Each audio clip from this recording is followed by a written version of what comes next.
NYC. Our panel today is called Critical Perspectives on Palestine, Revitalizing a One-State Solution. And it discusses the,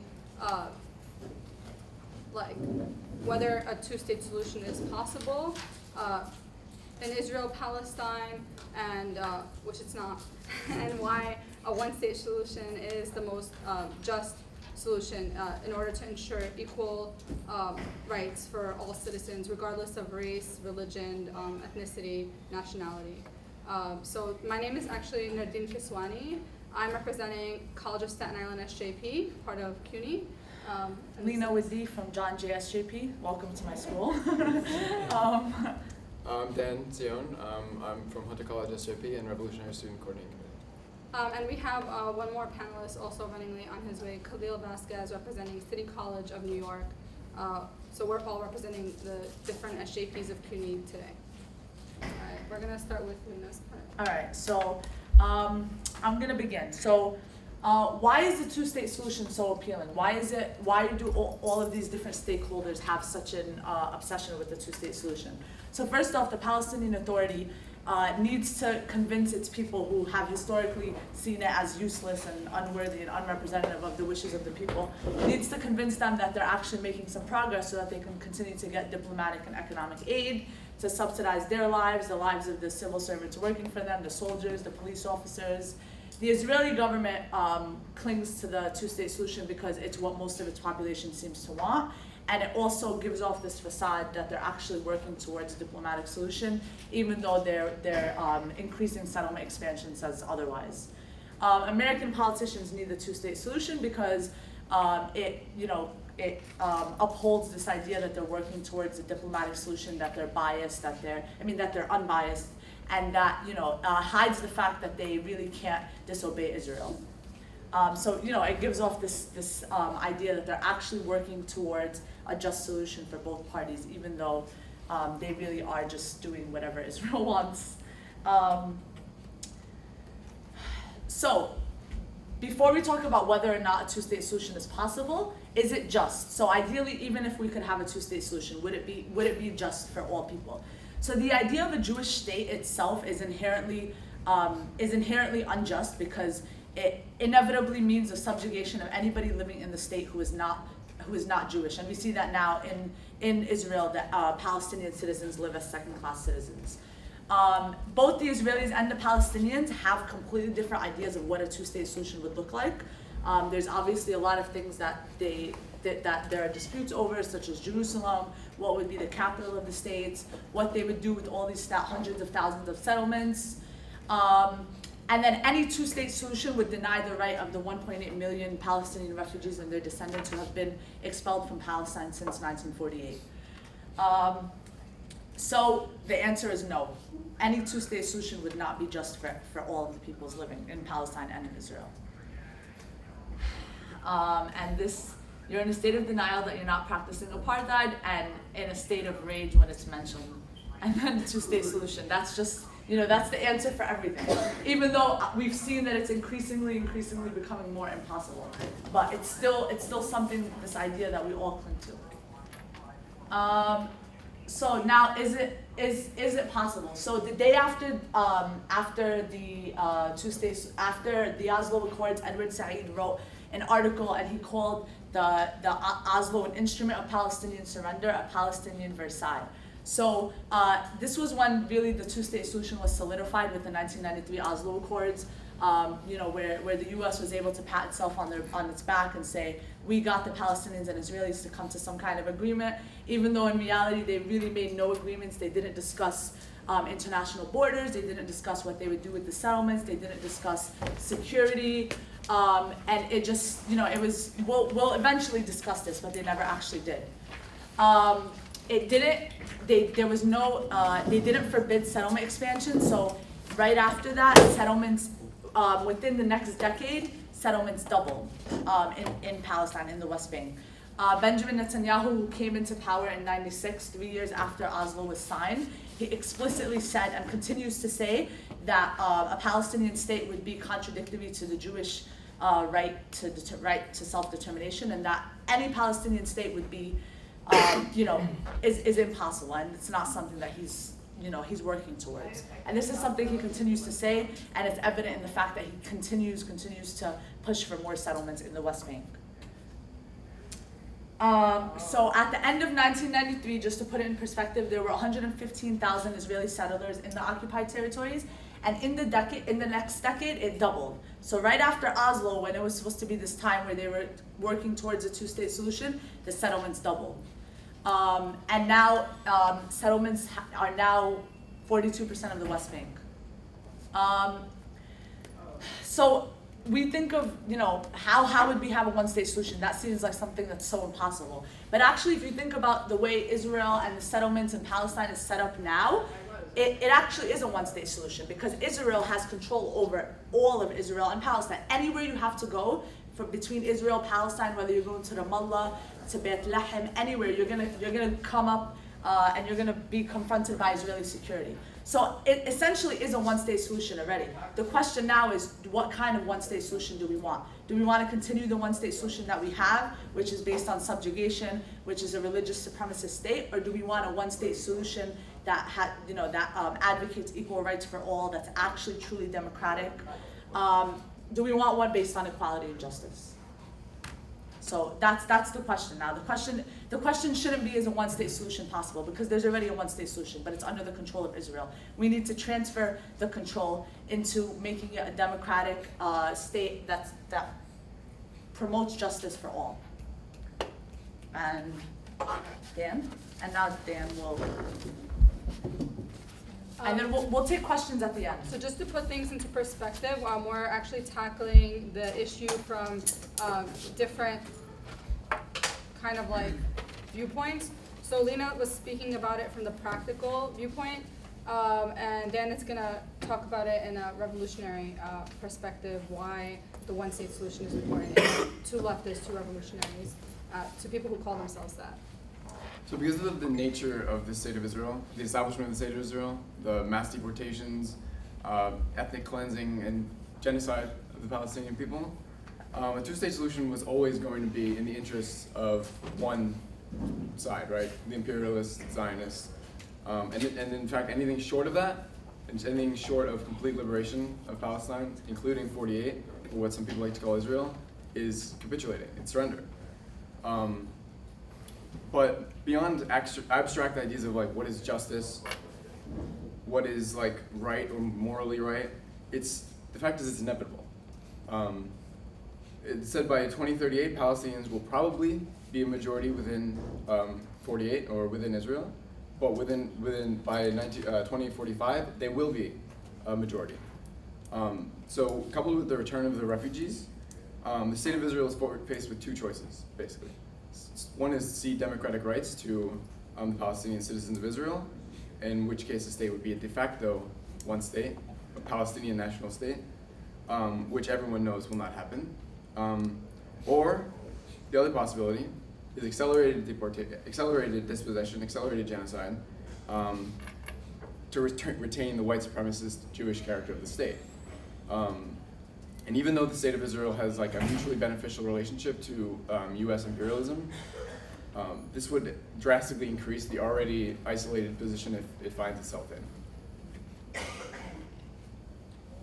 So my comrade already talked about a little bit about Oslo, right? And this is a map of Oslo in like 2004 or something. The only change basically is the settlements in Gaza have been evacuated, and there's less and less of the actual Palestinian land in the West Bank.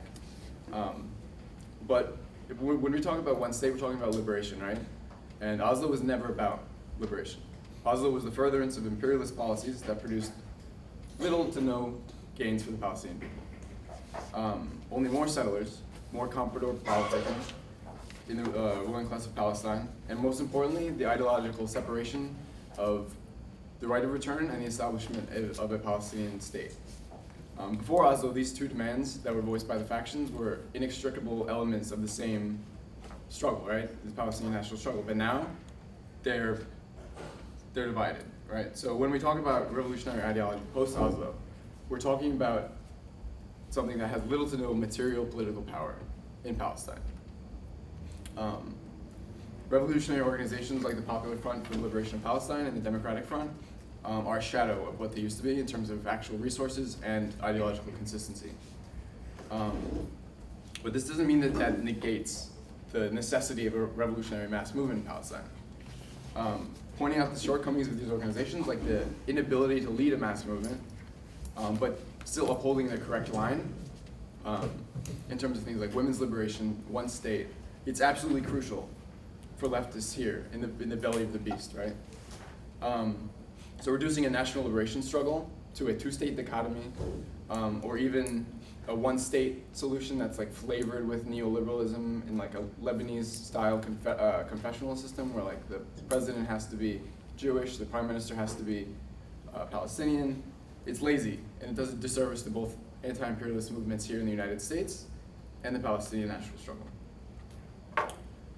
So when we talk about the one-state solution, we're talking about something that's been completely thrown off the table by all of the power players in Palestine, which is the United States, Israel, Fatah, the Arab League, and all the neighboring states that in word support the right of return and the Palestinian national struggle, but in practice have security deals and gas deals with the Zionist state, like Turkey, like Egypt.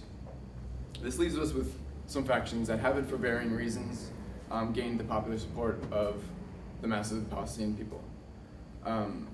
So although the resistance factions all have different elements of support and different elements of Palestinian society, there are a select few factions that at one point or another, now they've all sold out basically, but at one point or another have not sold out to Zionist or reactionary regimes that gave them money to further their own political goals.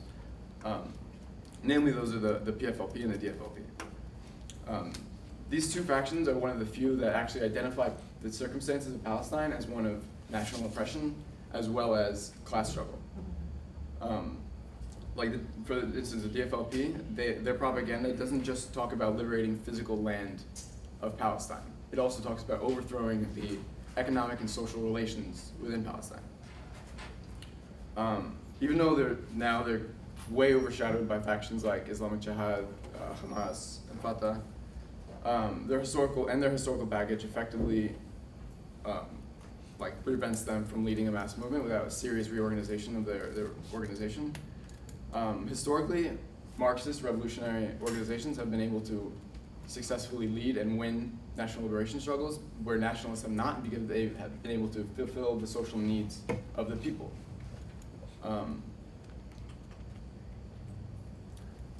So the line difference between one state and two state revolves around what liberation actually looks like. Is it liberation to be denied the right of return? What's the point of statehood in Ramallah when when Gaza is still under siege, Jerusalem is still divided, and Palestinians within 48 Palestine are faced with 50-odd discriminatory laws and denied any semblance of democratic rights? That's not liberation, but materially it's impossible anyway. On a country that is founded upon ethnic cleansing and genocide, legislative reforms will remain just that, reforms, not liberation. This isn't to say that reforms are that materially benefit people should be ignored. Obviously not. For instance, some of the executive committee of the PFLP actually support a two-state solution as a stepping stone to complete liberation of all the land, which is a fundamentally different line than Mahmoud Abbas trying to create a puppet state to better facilitate the movement of capital and solidify the political power of the Palestinian ruling class. So the question that Palestinian revolutionaries of the past and present, like my comrades here, have asked goes beyond just one state and two state. What does Palestinian liberation mean when United States imperialism is ravaging Egypt, Libya, Syria, Iraq, so many other countries? A holistic analysis of Palestine is crippled without talking about capitalism, without talking about imperialism, in relation to the Palestinian national struggle, the logical outcome of which is national liberation or continued genocide and continued dispossession. So a lot of people on the left, when talking about Palestine, are hesitant to voice support for a one-state solution because of the simple fact that the Palestinian civil society has not publicly voiced their support for one state. But what have they done? They have voiced support for BDS, right? BDS is de facto one state solution because BDS calls for the return of the refugees. And like I said before, once the refugees are back in Palestine, that's it. It's one state.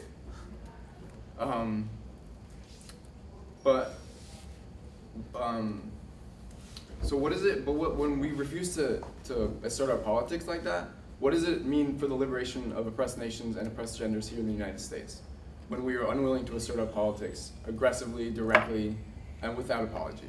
We're at a time when it's not enough to just talk about BDS, to have that as the main strategy of what we do outside of Palestine. Boycott, divestment, and sanctions is a useful tool that has already produced results, but it's just that tool, not a strategy. Like Laila Khaled has said, BDS does not liberate land. And neither can organizers here in the United States, right? But what we can do is build revolutionary mass movements here in the United States, like the ones being built in CUNY. And in relation to that, yesterday one of our comrades was denied entrance to the Left Forum. Public safety said, you were one of the people who are banned from entering John Jay. And that's expected, right? Like it sucks, but it's not to be like unexpected because we know that what we're doing is going directly at the administration. When we talk about Palestine in this context, in a revolutionary context, and put it in relation to everything else we're doing, in terms of like liberating CUNY to seize it for the needs of the people, that's to be expected. But back to Palestine, solidarity organizers in the United States can't pay lip service to the revolutionary legacy of Laila Khaled without looking at her political program, the PFLP, which was a revolutionary organization that called for the overthrow of class society in Palestine and the liberation from Zionists. It's also time for not only SJP chapters, Palestinian solidarity organizations as a whole, and the left in general, to stop quoting Assata Shakur if we're unwilling to take her principles, her revolutionary principles, and put them into practice with every action we organize, every statement we put out. And so no, we're aiming for the liberation of Palestine, all oppressed nations, all oppressed genders and sexualities. I'm gonna end with a quote from a PFLP organizer in Palestine. They put out a statement in support of the Ferguson uprising. Police brutality, oppression, and murder against black people in the United States and against Latinos, Arabs, and Muslims, people of color, and poor people has never merely been mistakes or violations of individual rights, but rather are part and parcel of an integral and systematic racism that reflects the nature of the political system in the United States. Racism, poverty, and oppression are the predominant scene faced by oppressed nations and communities in the United States. Black people in the United States are in fact under siege.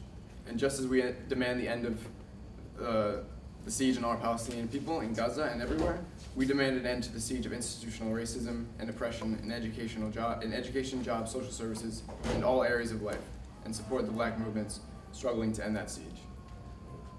So when we talk about how it's not a mistake, it's not like a broken system, that black people are being killed every 28 hours, it's not a broken system in Palestine, that Gaza is being bombed every summer. It's not something that can be ended with reforms.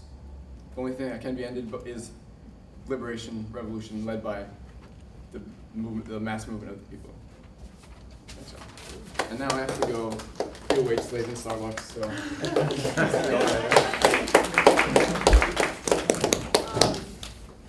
Next we have our speaker Khalil Vasquez from City College of New York, and he's going to be speaking about it, about the one-state solution from a historical precedence, like the historical context of why like it's the only solution possible. So, when we're beginning talking about Palestine and their struggle, we need to, there's a concreteness of Palestine 20th century and not 21st century, and there's the actual abstract, right? These abstract concepts of what is national liberation, what is settler colonialism, because we cannot address the struggle of Palestine as a national liberation struggle without taking into account the fact that it's dominated by a settler colonial entity, Israel. Right? So, right, what is the state itself? Right? We need to actually ask those questions. The state is a body of the ruling class, right?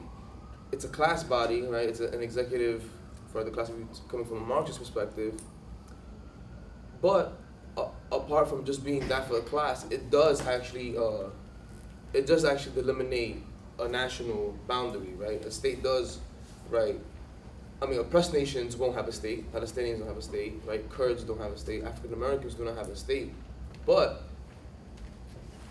that's what the state does. It creates, it has the actual protections of a nation, right?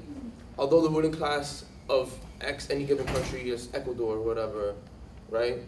Although the ruling class exploits the people on that nation, if another country invaded or tried to commit acts of violence against the Ecuadorian people, not just the ruling class, the entire people, the Ecuadorian state is there, right, to defend those people, right? The Palestinians, when we talk about oppressed nations, they don't have this actual protections. They don't have the legal nor the military ability to defend themselves.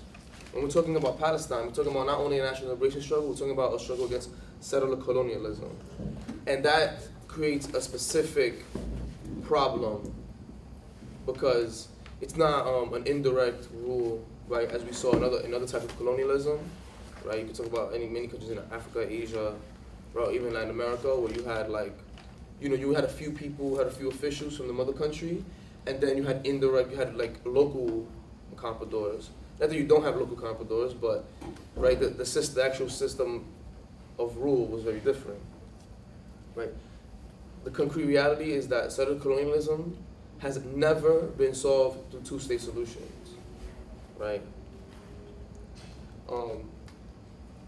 And when we talk about having a state, when we're talking about the struggle of the Palestinians, we're talking about Palestinians have, and other oppressed nations, right? Like, we talk about black people, Latinos, and Muslims here. When we're talking about Palestinians over there, they have an antagonistic relationship with the Israeli state, right? It's an antagonistic relationship. Israel wants to settle the land, right? Like, I mean, and then, the whole, no, we can't talk about the one state, you're deviating from an actual peace process. It's like, what is this peace process? We've been talking about the peace process since the 90s in Madrid. And what? Like, people fail to realize that's actually a military strategy, right? Diplomatic advance, right? When you actually negotiate and you keep advancing at the same time. That's actually even the military strategy that Israel is using. Like, we're gonna have peace, and they keep settling new lands. And we're not actually thinking, how are we gonna liberate Palestine? Those questions, it deviates from the actual, concrete reality of, actually liberating land, actually, empowering Palestinians to not be annihilated, right? So, hypothetically, if there was a two-state solution, the Palestinians would still have an antagonistic relationship with Israel. They would nonetheless have the antagonistic relationship. Thus, what are we solving? Not very much. Right, so, yeah. The two-state solution does not end the capability of Israel to make war against Palestinians. And that is the fundamental, right? It's not enough. When we talk about liberating Palestinians, it means, right, it's two things, right? Like, we're talking about liberating Palestine, the Palestinians need to be able to defend themselves, set up their own structures. On the one hand, on the other hand, this also dialectically means that Israel can no longer exist the same way it has. The people in power, the oppressors, can no longer live the same way they have. Right? This two-state solution does not impede on Israel's ability to make war. It only postpones it until a further, to some later point when it's gonna just be instead of us they're within Israeli borders, now it's gonna be it's two states, they're fighting out, and it's still gonna be genocide. And you're also talking about a state with nuclear weapons and another state, obviously, with not the same capabilities, right? So how has settler colonialism been addressed, right? And in particular, there's different examples of settler colonialism. We talk about Australia or the United States. The indigenous element of people has been greatly diminished, and then an importation of people from other places. So those are different examples. But we're talking about settler colonial states, in which the indigenous people are still the majority. I mean, today Palestinians aren't necessarily the majority. They're almost the majority in Israel, but also the surrounding. We can't forget about the surrounding countries in Jordan, in Lebanon, right, in Syria, and so on, in Egypt, where they're right on the border. They didn't like go away so far, right? So when the indigenous people are the majority, how has settler colonialism been solved? It's been solved through a democratic national struggle, right?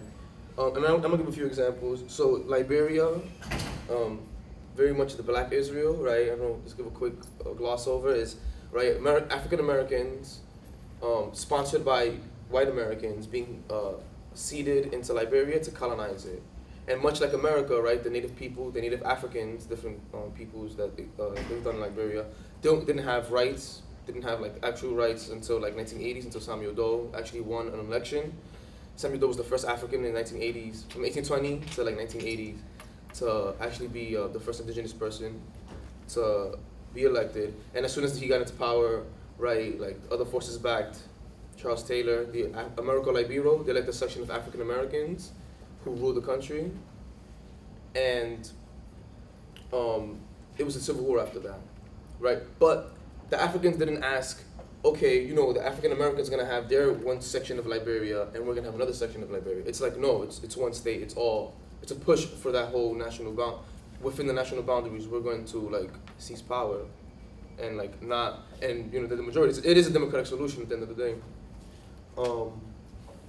Right, and you can talk about another similarity with Liberia is also Kenya, right, where the British actually did occupy and actually they were actually settling it.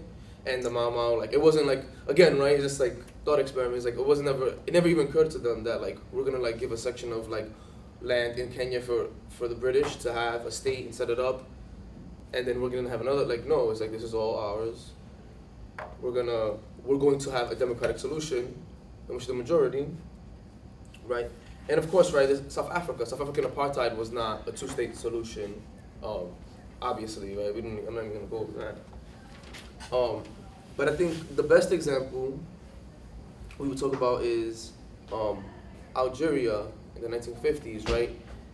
And these are all concrete cases of also how legitimate Israel's legitimate, it has the force and has the international backing of imperialism, right, to back its legitimacy. But we should ask ourselves further, as Western imperialism is waning, has becomes weaker, how legitimate is Israel, right? Algeria was occupied by the French for more years than Israel has existed. For about 140-ish years, I believe, Algeria was occupied by French forces, right? When the question of national liberation arose in Algeria, it was never a two-state solution. Again, right? The FLN have fought a people's war from 1954 to 1962, and we even see like a different kind of stages of like the different stages of I guess backing from the mother country. I mean, Israel's itself its own state, but we very much, right, it's backed by European imperialism and especially U.S. imperialism, right? It's not necessarily a mother country, but it plays a similar role. And in Algeria, from 1954 to 1959, the French state waged a formal war against the Algerians to maintain it. And then afterward, Charles de Gaulle actually negotiated a ceasefire with the FLN, and the French settlers continued the actual, independently of the French state, the French settlers continued a struggle to maintain Algeria up until 1962, until it was completely lost, and the FLN came into power. And Ahmed Ben Bella, the leader of the FLN, had a superior policy, right? And when we're talking about democratic struggle, we're talking about national liberation as a democratic project. I mean, that's what it is. Ben Bella said that the settlers didn't have to leave. They didn't have to leave. Some of them were born their whole lives. They didn't want to just go back to France. He said, look, they can stay, but there's going to be no privileges, right? The colonial relation, at least formally, is going to cease from here on out. And then ironically, well, most of the settlers left, right? They didn't want to live the whole basis of it is settler colonialism is like they're there to exploit the indigenous people, the population, right? They didn't want to live without those privileges, so most of them left. right? But some of a minority integrated, right? And when we talk about the legitimacy of Israel, right? We can return even to Liberia, right? Like the idea that, I mean, anti-Semitism is real. There's no doubt about that, right? But we're talking about a particular phenomenon that happened in Europe, throughout Europe, Eastern and Western Europe, amongst certain sections of Jews. We're not talking about Ethiopian Jews, Black Jews. We're talking about Mizrahi Jews in Arab world. We're talking about Ashkenazi Jews in Europe and their struggle against anti-Semitism in Europe, right? Now, the claim that Jews 2,000 years ago occupied the land of Israel, well, I don't know. Africans who were removed from Africa 300 years, returning to Africa, Liberia was a disaster, right? Those people were not the same people after 300 years. How can Jews removed 2,000 years even be close to even being more legitimate? Right? Also, and then of course in Nigeria, right, we went to that example. So, hypothetically, if we play out hypothetically, right, I want to get people to think about a thought experiment, right? Spain was under Muslim control, Arab control for like a good number of 800 years, let's say, right? That's like more or less. Let's say today, Indonesians, right, the country with the most Muslims, Indonesians started to settle Spain today and said, whoa, in 13 something, in 800 AD, right, we were here, Muslims were here, it was true. No, honestly, let's ask ourselves this question. If Indonesians went right now and started settling Spain, would people support that? No, so then why support Israel? Right, how is that more legit? How is that more or less not legitimate than what Israel is?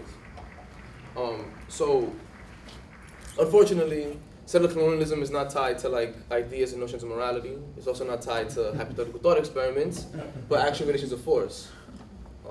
So, although we can think, just thinking, even if we agree on the fact that Israel is not legitimate because of its metaphysical kind of like, oh, Jews were here 2,000 years ago, what is that?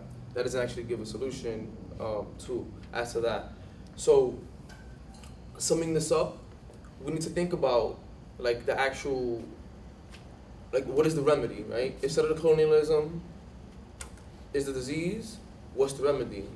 National liberation, and a national liberation upon which it liberates the entire national territory. It does not concede anything to the settlers apart from starting a new democratic society in which they can participate as equal participants. And that's why the one-state solution is the only solution.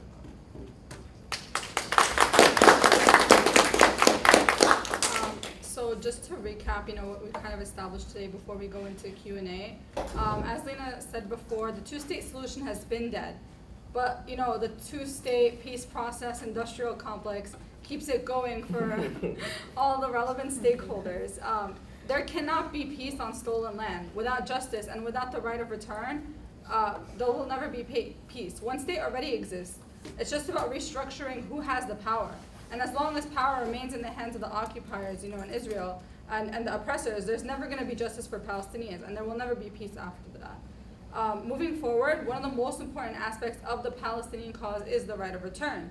A lot of people talk about Palestinian rights, and when we talk about the Palestinian rights as the rights of those in the West Bank, Gaza, and 48 alone, we are effectively cutting out over half of the Palestinian population. How can you discuss Palestinian rights without discussing the right of return, without the diaspora, without the refugees, when they make up more than 50% of the Palestinian population? Let's not, kid ourselves here. But this narrative continues to thrive due to Israel's fear of the Palestinian demographic threat, which is actually literally how they refer to them. There must be compensation, redistribution of land and wealth.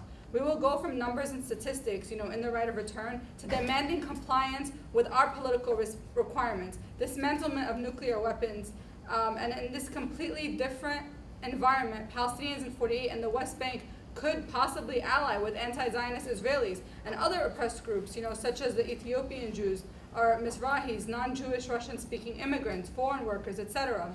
The exploited classes in Israel, the exploited Muslim and Arab refugees in Gaza, the West Bank in 48, and their demand for democracy would take their numbers and in turn turn them into demands for rights and resources. With the right of return, there will be no place for Israeli nationalism. And to end with this quote that I feel from Edward Said that I feel like connects everything that we spoke about. Our people are already too bound up with each other in conflict and a shared history of persecution for an American-style powwow to heal the wounds and open the way forward. There is still a victim and a victimizer, but there can be solidarity in struggling to end the inequities, and for Israelis in pressuring their government to end the occupation, the expropriation, and the settlements. The Palestinians, after all, have very little left to give. The common battle against poverty, injustice, and militarism must now be joined seriously, and without the ritual demand for psychological security for Israelis, who, if they don't have it now, never will. More than anything else, this will show whether the symbolic handshake is going to be a first step towards reconciliation and real peace. So we wanted, thank you. We wanted to leave around 15 minutes.